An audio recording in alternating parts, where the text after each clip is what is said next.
डाल रही हैं। हाल ही में दुबई में हुए एशियन गेम्स से लौटी हिमांशी जाट ने पेंचक सिलाट में ब्रॉन्ज मेडल अपने नाम किया और अपने परिवार के साथ अपने राज्य का भी नाम गौरवान्वित किया है। आगे भी वो निरंतर बेहतर प्रयास और खेल का प्रदर्शन करने की चाह रखती हैं।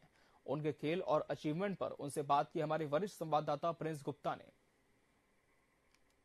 अक्सर देखने को आता है कि बेटों से कम आजकल बेटियां भी नहीं हैं। सभी फील्ड में आगे बढ़ रही हैं, नाम रोशन कर रही हैं, माता पिता का हो, गुरु का हो या अपना खुद का भी हो, और आगे बढ़ रही हैं। हम स्पोर्ट्स की बात करें तो उसमें भी आजकल बढ़ चढ़कर बेटियां आगे बढ़ रही हैं, मेडल ला रही हैं, देश का नाम रोशन कर रही हैं, मतलब सबको गर्व की अनुभूति करा रही हैं।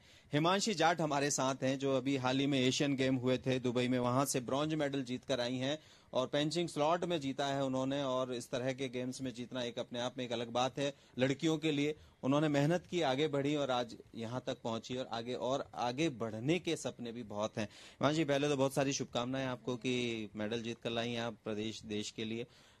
शुरुआती दौर की बात करें, इंदौर से आप हैं। इंदौर अपने आप में खाने पीने और तमाम तरह की संस्कृति के लिए जाना जाता है। स्पोर्ट्स की तरफ कैसे आपका आना हुआ और क्या माहौल मिला आपको?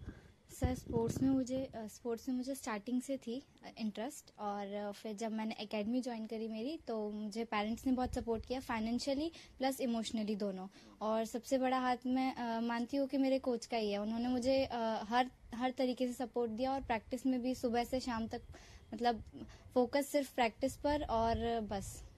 हिमांशी, यहाँ लड़कियों की बात करें तो बहुत ऐसे स्पोर्ट चुनती हैं जो थोड़े आसान हो और थोड़े ग्लैमरस हो, लेकिन आपने जो स्पोर्ट चुना है उसमें इतना ज्यादा ग्लैमर नहीं और आसान भी नहीं है।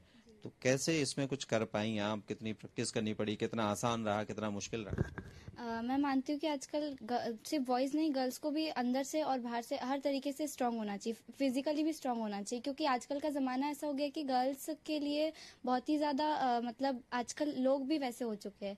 तो गर्ल्स को स्ट्रांग रहना पड़ेगा, स्पेशली सेल्फ डिफेंस के लिए भी। तो मैं मानती हूँ कि स्पोर्ट्स बहुत ही ज्यादा जरूरी है गर्ल्स के लिए। तो मुझे भी हार का सामना करना पड़ा है कहीं ना कहीं, तब जाकर इस मुकाम तक पहुंच पाई हूँ। जी बिल्कुल, एक बहुत अच्छी बात। और एक लाइन याद मुझे आती है यहाँ पर कि हारा वही जो लड़ा नहीं। मतलब आप लड़े, हारने के बाद तो जीते। तो ये तो है थी हिमांशी की। इन्होंने बताया कि किस तरह से वो आगे बढ़ी और उन्होंने ये अचीवमेंट हासिल किया। और निश्चित ही लड़कियों के लिए बहुत सारी चीजें मुश्किल होती है, लेकिन मुश्किलों का भी सामना आप अपनी हिम्मत से कर सकते हैं और जीत सकते हैं और निश्चित ही कुछ पा सकते हैं। कैमरामैन सुशील यादव के साथ मैं प्रिंस गुप्ता, TV 24 भोपाल।